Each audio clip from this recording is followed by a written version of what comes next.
Remontez le sillage de votre engagement pour la planète, Isabelle Autissier, c'est louvoyer serré entre vos déjà nombreuses vies. Et gardez le cap, avec pour horizon la mer, sous tous les angles. Navigatrice, bien sûr, mais aussi ingénieure, enseignante, écrivain, femme de radio, musicienne, comédienne, porte-parole d'associations et présidente d'honneur du WWF français. C'est enfant, lors de vacances familiales en Bretagne, que vous découvrez la voile. Vous y consacrez encore aujourd'hui 2 à 3 mois chaque année. Diplômé d'agronomie, vous êtes spécialisé en halieutique, l'étude de la pêche et l'exploitation biologique des fonds marins. Autissier est une pionnière.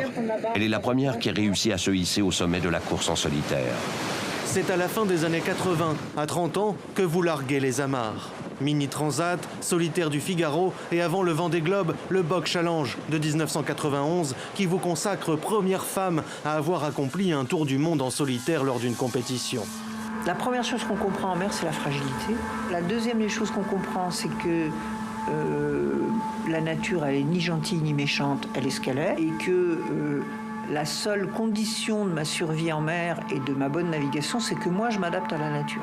La frugalité de la vie de marin et la solitude du grand large ancrent solidement votre engagement futur. Quand vous revenez à terre, c'est pour défendre la mer et cette nature qui décline. Alors Isabelle Autissier, bonjour. On en est aujourd'hui depuis 44 ans, depuis 44 ans que nous faisons cette étude, à 60% de disparition de l'ensemble des vertébrés sauvages de par le monde. Et malheureusement, pour l'instant, ça ne fait que se dégrader d'un rapport sur l'autre. Votre méthode, inciter les États et les acteurs économiques lors de grands sommets comme la COP21, tout en sensibilisant les populations. Il y a un an, en plein confinement, vous lancez cette campagne. On s'est dit que c'était important à la fois de recueillir cette parole à ce moment-là, vers quel chemin ils avaient envie que nos sociétés se tournent à la lumière de ce qui était en train d'arriver. Je crois que c'était aussi une manière de partager quelque chose, un sentiment positif et des espoirs. Votre espoir pour le climat et la biodiversité, Isabelle Autissier, c'est cette devise. Tant qu'on n'a pas franchi la ligne d'arrivée, une course n'est pas gagnée ni perdue.